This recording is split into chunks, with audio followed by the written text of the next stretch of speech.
Hey everybody, in this video I'm going to show you how to use FMOD with the Unreal Editor in order to implement an adaptive music system in your projects using both horizontal and vertical adaptive music forms.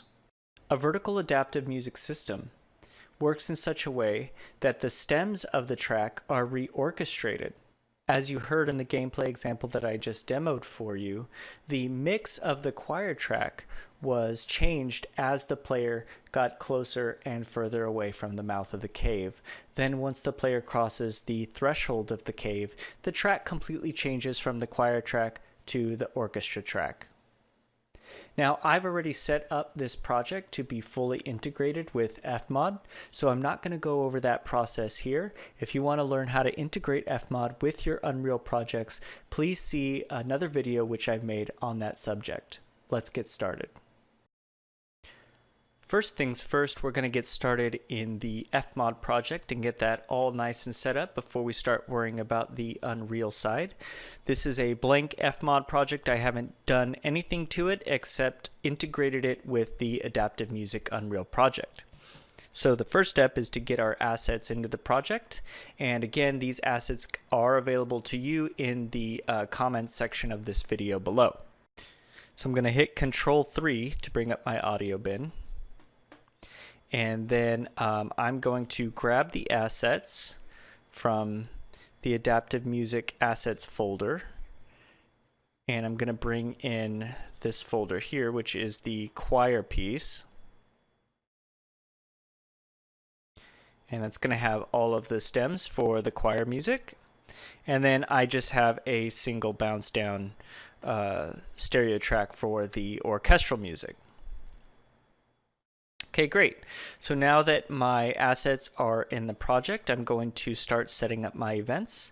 So I'm going to set up a new 2D event, and I'm going to call this track Choir, and assign it first to the master bank. Now, there are a lot of tracks. There's 12 tracks here, and we have basically a bass section, another spot mic for basses here. We have a lead, we have tenors, altos, sopranos, and then we have the main pair.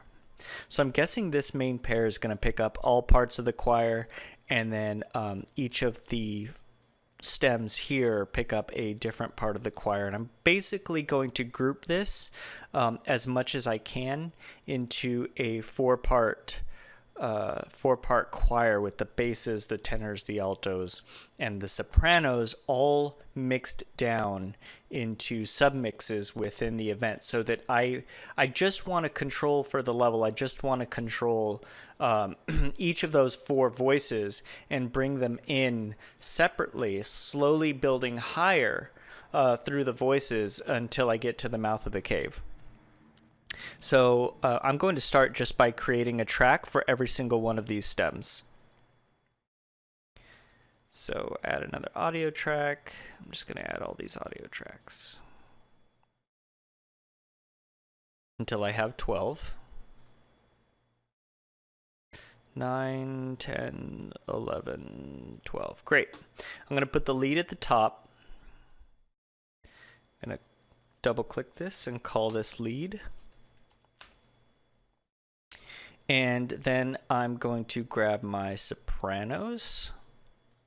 Oops.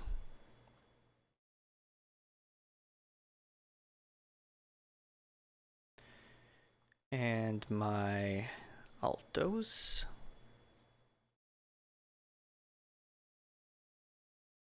And the basses. And then I'm going to put all of the other basses down here below this spot mic basses.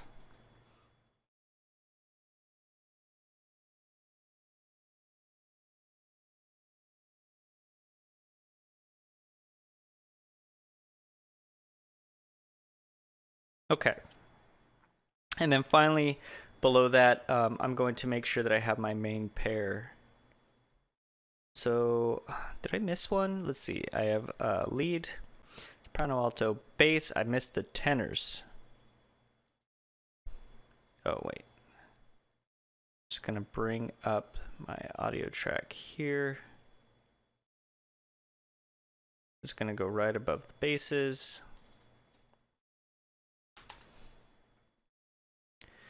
Tenors. There we go. And then I'm going to bring my main pair down at the very bottom.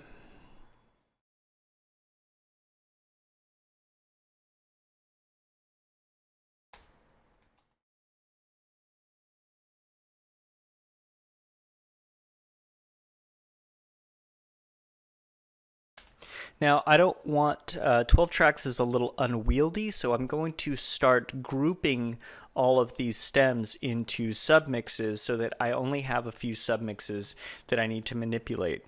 So the first submix I'm going to make is for the main pair. I'm going to create an audio track below them, and I'm going to call this the main pair bus. And I'm going to right-click on both of my main pair tracks and select the main pair bus as the output. And then I'm going to adjust their size so that shows me that I don't have to worry about these tracks and just the main pair bus. I'm going to go through and group all of my tracks in this way. I'm going to group all of the bass tracks into a bass bus. So I'm going to add a new audio track and I'm going to call this bass bus. I'm going to put it below all of the other bass tracks. Select all of my bass tracks, right click, select the bass bus as the output. Then I'm going to right click and resize the tracks to be the smallest size. Finally, tenors, altos, sopranos, and lead, those can all basically stay the same because I want to manipulate each of those separately. So we're just going to put our bass bus up here and our main pair bus up here. And so all of the tracks that we're worried about are all ordered up here within view. Now with all of our buses set up, the last thing that we have to do is right click on any of the regions and choose new loop region so that we make sure that our track loops.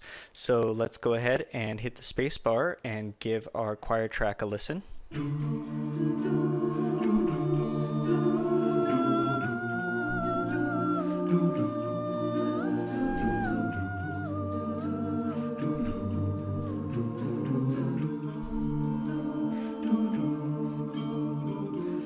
Excellent. So let's define our desired behavior once more, such that when I hit play, the player starts at the back of the cave, and I want the choir piece to be playing when the player starts the game.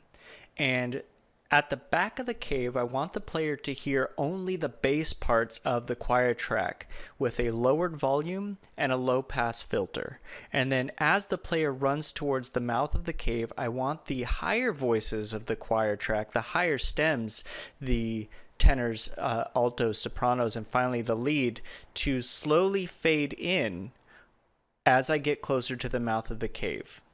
And then when I pass beyond the opening of the cave, I want the track to change entirely. I want there to be a fade out from the choir track to the orchestra track. So let's take this in small bites, starting with the distance parameter in FMOD. So here we are back in FMOD, and we know that the function of vertical reorchestration is going to come as a function of distance, right? The player's distance to the mouth of the cave. So let's go ahead and add a parameter by which we are going to reorchestrate the stems of this choir track. So I'm going to click on the plus tab and add parameter. I'm going to select new parameter, and the parameter we're going to use is a built-in parameter called distance. So I'm going to change the name to distance. Now, the actual numbers that you want for distance are a little fuzzy because your project might be different in how it treats units. So units are always kind of a fuzzy thing. For now, I'm just going to pick 0 to 100. And I'm going to see how that works out. So I just chose 0 to 100. I hit enter, and now we have a distance parameter here. So I'm going to fade in different stems of the track based on distance, and we're going to start with the lead because that's the easiest one. We have a distance here of 0 to 100, and I know I don't want the lead to come in until I'm very, very close to the mouth of the cave. So I'm going to start with the lead. I'm going to right click on the volume, select add automation, and our automation track comes up. I'm going to add a point at 10 since that's where I want the choir track to be full, 10 units from the mouth of the cave, and then I'm going to bring it in with a pretty sharp curve, say around 30. So we can test this by assuming that our player starts at the back of the cave at a distance of 100. I'm going to set the distance parameter to 100 to simulate this, hit play, and our player gets closer to the mouth of the cave.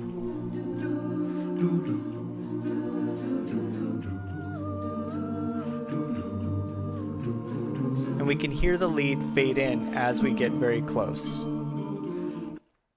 So I'm going to do the same thing for the rest of the submixes, having the sopranos come in a little bit earlier than the lead, for example. So let's say I have them in fully at 25.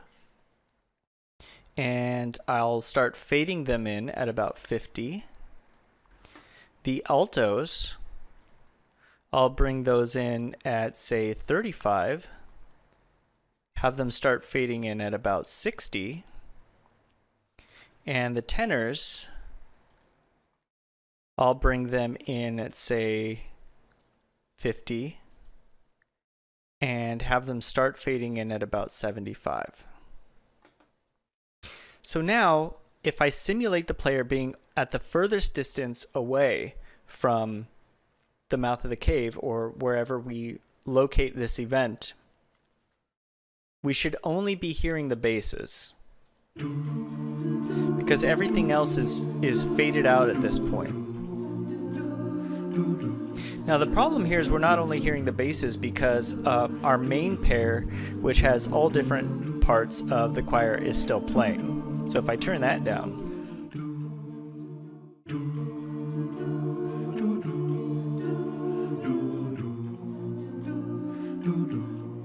now we can primarily hear the basses. There is a slight bleed on the microphones of when this recording was taken, so I can still hear some of the higher voices, but that's okay. We can use a low pass filter to fix that so that I only hear basically bass when I'm at the furthest distance away from the location of the event.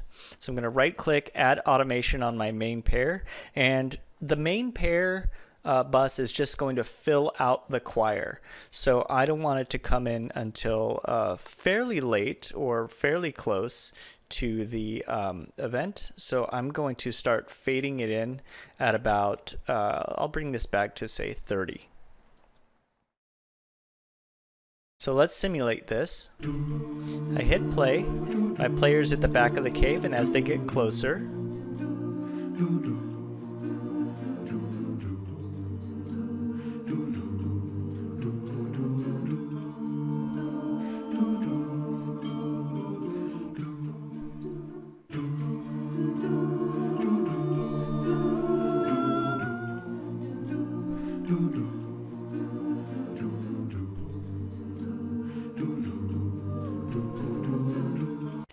now let's set up some effects that are going to affect the overall mix or the master track for our choir track. What I want is to have the volume slightly lower when I'm at max distance from the event, and also have a low pass filter that opens up as I get closer to the mouth of the cave or where the event is located. So I'm going to right click on the master track. Actually, I'm not going to right click. I don't have to right click. I'm just going to select the master track.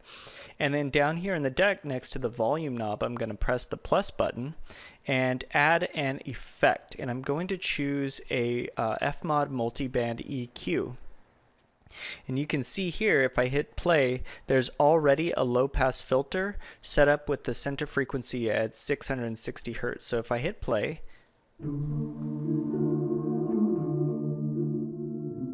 I can manipulate that effect.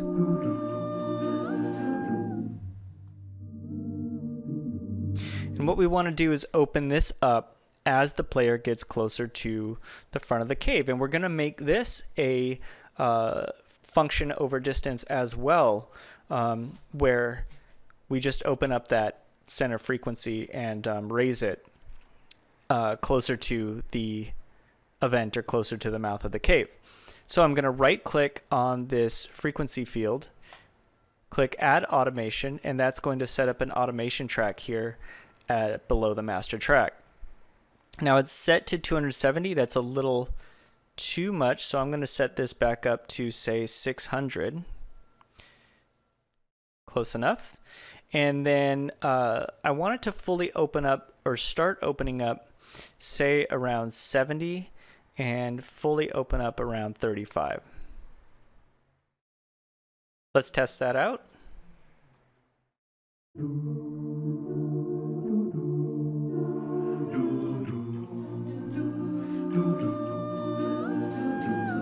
Okay, that sounds pretty good.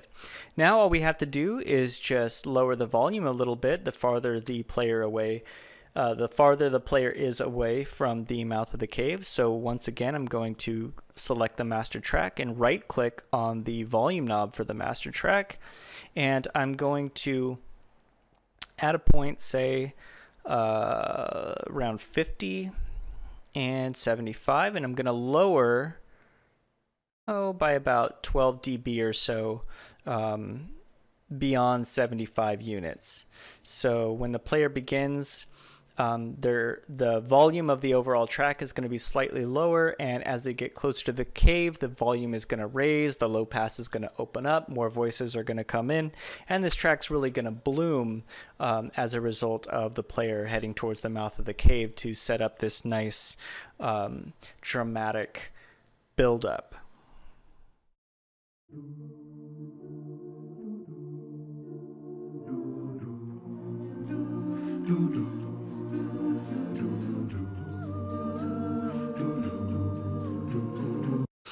So that's working out real nice. This is all set up here in FMOD. All we need to do now is actually test it in our Unreal project. Okay, so let's save it, Control S to save, and then let's build all the changes that we made to our event. And let's go back to our Unreal project.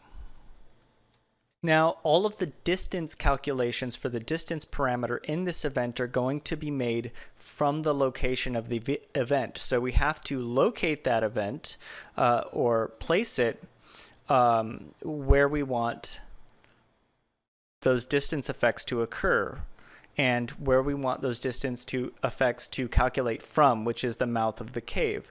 So I'm going to take my FMOD choir event, which I found by going from the parent content folder into the FMOD folder and finally into events, and just drag that choir event to the mouth of the cave.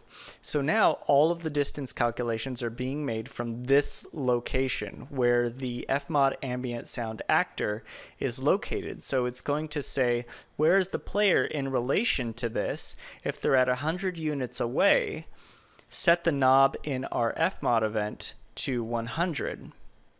And those calculations are going to get fed in and manipulate this parameter in the choir event just like we were doing to simulate our desired behavior. So now that this is all set up, it should just work now that it has a location to calculate distance from. So let's hit play and hear how this sounds.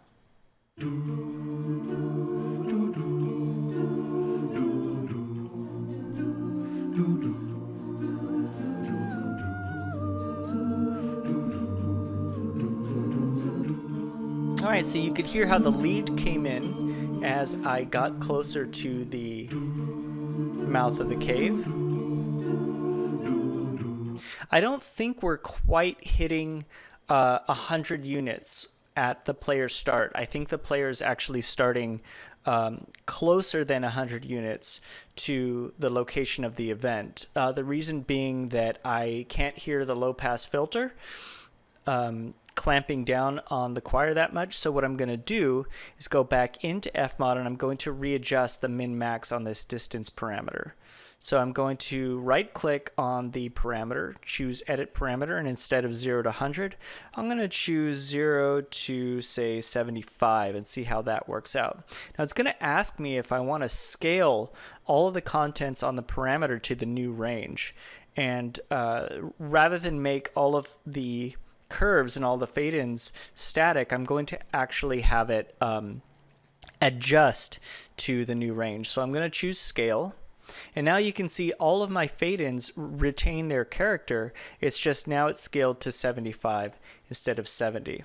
So I'm going to hit Control S to save, hit F7 to build, and let's test this again and see if we can't get that low-pass filter to behave the way that we want it to.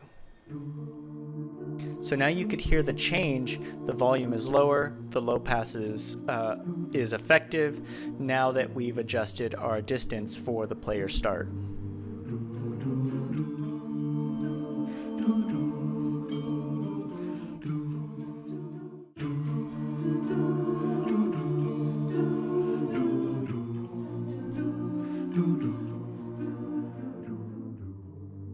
And you could really hear a parameter take effect now much more effectively. So the vertical part of our adaptive music system is pretty much complete. We have set up our desired behavior such that when the player runs toward the mouth of the cave, the choir track is re-orchestrated and remixed vertically. Now what we need to do is set up the horizontal part of our system in which the player crosses beyond the threshold of the cave and the music changes. So we're going to set this up in a different way to where we don't need this FMOD ambient sound actor here anymore. We don't want it there. So we're going to take that out. And we are going to trigger our horizontal system using a trigger box that's going to exist at the mouth of this cave. So in the modes, I'm going to search for a trigger. I'm going to select a trigger volume and then bring it into my level.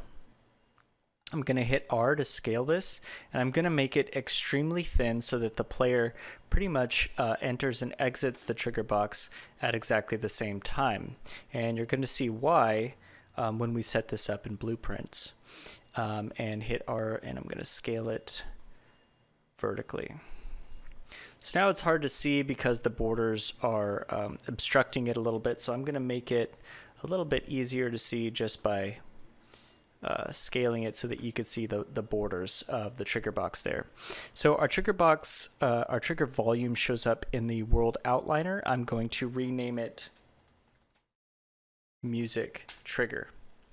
And I'm going to now set this up in FMOD.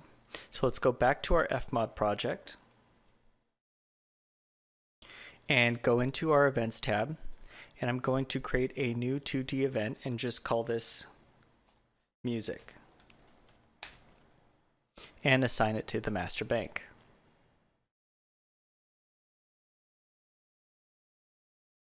Now we're going to create a new parameter that the trigger box is going to manipulate to change from our starting music, which is the choir event, to the orchestral track that we have. So let's create a new parameter by clicking on the plus button, selecting add parameter, then select new parameter, and this is going to be a user parameter.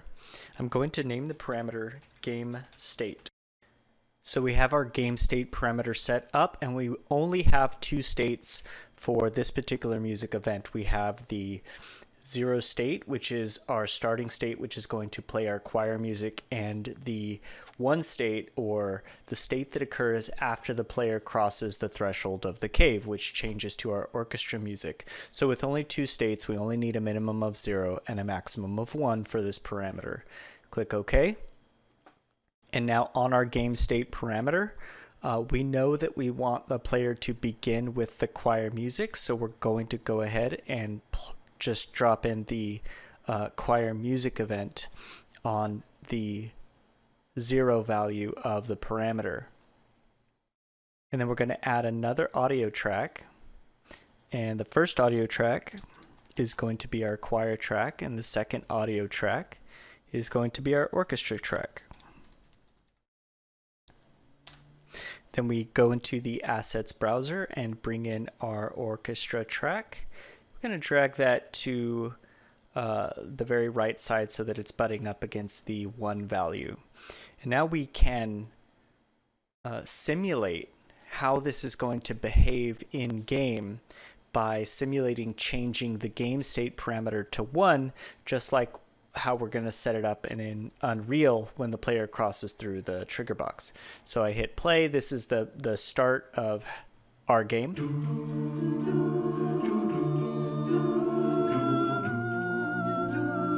And I'm going to change the game state to 1.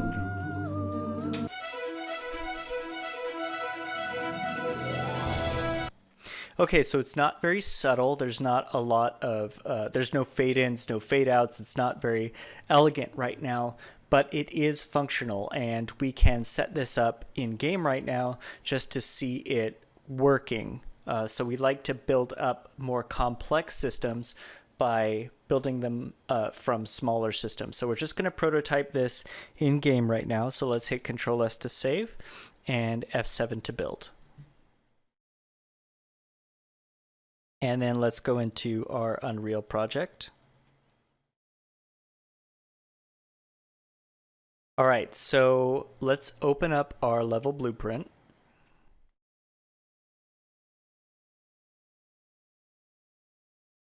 And we're just going to dock this here at the top.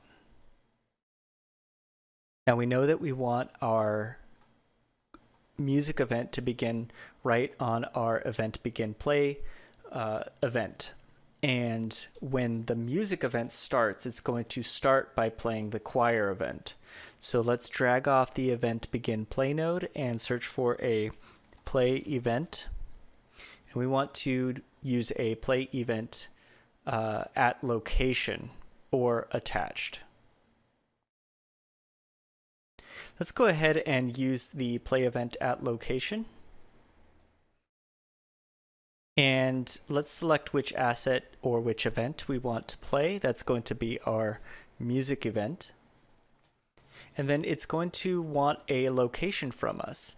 And we know we want this event to play from the location of the mouth of the cave because the choir event needs to take all of its distance calculations from that location. We could get that location very easily just by using our music trigger. So make sure that the music trigger is selected in the world outliner. Then go back to your level blueprint, right click, and choose create a reference to music trigger. Then we're going to get the location of that trigger by dragging off the music trigger reference and looking for get location. And we're going to get the actor location and then plug that into the location input. It's going to do a little conversion for us. And now this event, although it's 2D, will play from a location. And that way the choir event will have all of the distance calculations that it needs. Next, we need to set up the trigger volume to set our game state parameter to 1 once we cross the threshold.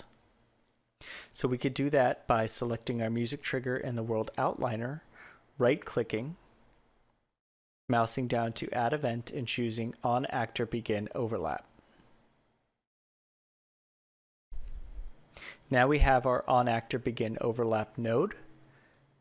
Let's drag off of that and search for event instance. And what you want is the event instance set parameter. So it's first going to ask what event instance do you want to change the parameter in. And it's going to be our music event, which we started playing on event begin play. So let's drag the return value into the event instance input. Then it's looking for the name of the game parameter. And the name of the game parameter in FMOD is game state. Make sure that you get the spelling and capitalization correct. So let's type in game state as the name of our parameter. And then it's asking what we want to set the value of this parameter to. And we know that the music event starts with the choir, and then changing the parameter, the game state parameter to 1, will change the track to our orchestra track. So let's set the value we want to change to be 1. And now this should work. If we compile, save it, and we hit play, we could hear our choir event playing.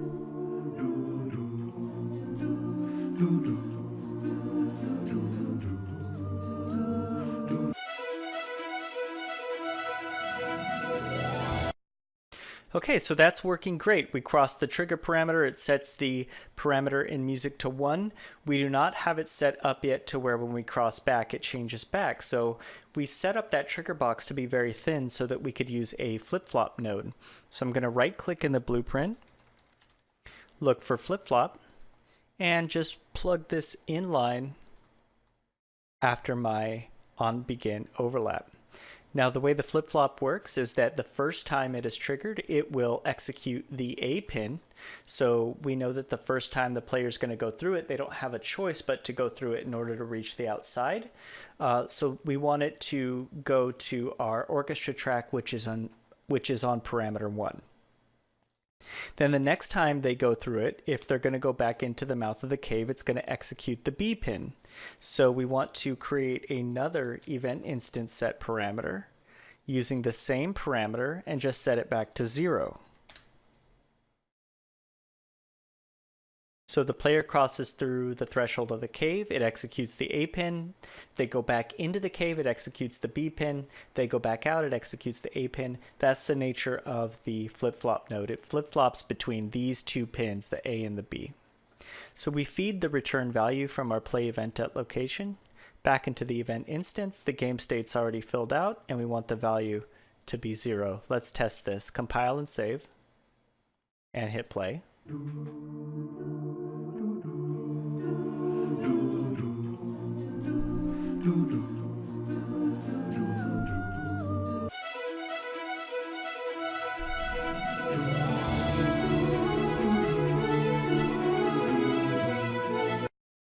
Now you could hear there was a clash there where when I went back into the cave, I could still hear, I heard the choir event play, but I also still heard the orchestra play. So let's take a look at how this works in FMOD. So let's simulate exactly what happened. We hit play. Well, let's set the game state to 0. Right-click on the game state parameter and click Set as Initial Value. Now we hit play. This is exactly like simulating the play in the Unreal Editor.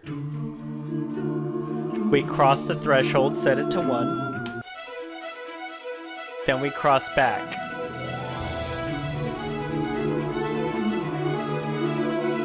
The problem is you could see both of them playing. And the reason is because on this trigger region here, it doesn't have this cut button set. So the way that works is that as long as this playhead overlaps with the instrument, with the region, it will play. And if the cut button is not set to on, then when the playhead moves, it will still continue to play. So watch with the cut button off. I'll hit play, then move the parameter off of it, it will still continue to play.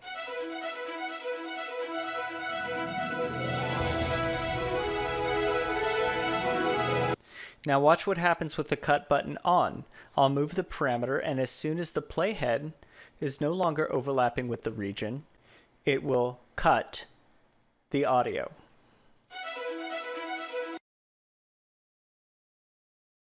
So what's happening in game, or what was happening, was that we'd set the parameter, and then when we would go back, the playhead would go back over here to 0, but this would still continue to play. So we fixed that by using the cut button.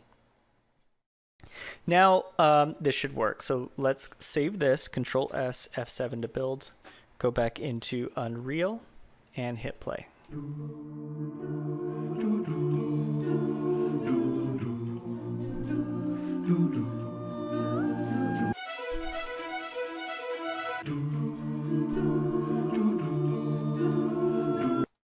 Okay, so that's all working properly. We have our horizontal music system set up. Horizontal adaptive music systems are resequencing systems. So the sequence of the tracks that we play are dynamic and respond to player behavior. Our player behavior in this case is the player walking out of the mouth of the cave. So we have a horizontal music system set up. We have a vertical music system set up in which as the player moves toward the mouth of the cave, the choir track is re-orchestrated. However, it's not very elegant at this moment. We need to add some fade-ins to make this a little bit more user-friendly, so to speak, a little bit more listener-friendly. And we can do that by clicking on these regions and right-clicking on the volume dials and adding an AHDSR modulation. And that's going to set up attack and release times for us, which should add some fade-outs to our parameter changes. So let's click on this orchestra region as well, right click on the volume knob, choose add modulation and AHDSR. Now let's simulate our gameplay.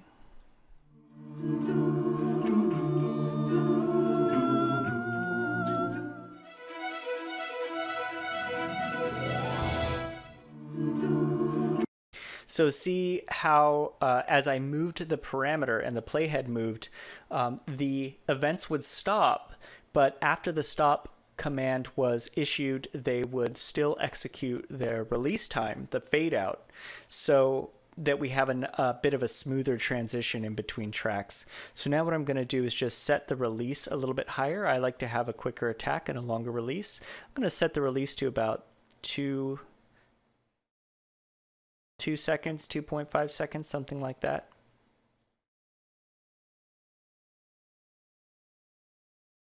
And I'm going to grab the diamond in between on the automation curve here, on the envelope curve. I'm going to make it a little bit more, make the curve a little bit more convex on the fade out or the release. So let's see how this sounds.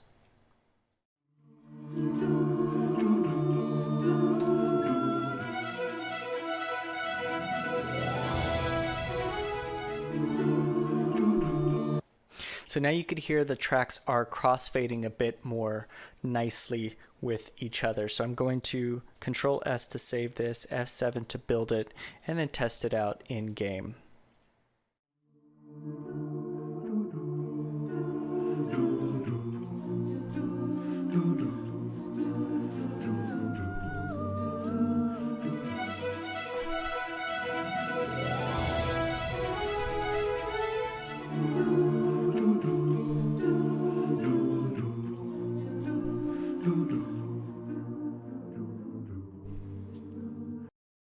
All right, that's it. That's how you can integrate a very simple horizontal and vertical adaptive music system in your projects using FMOD.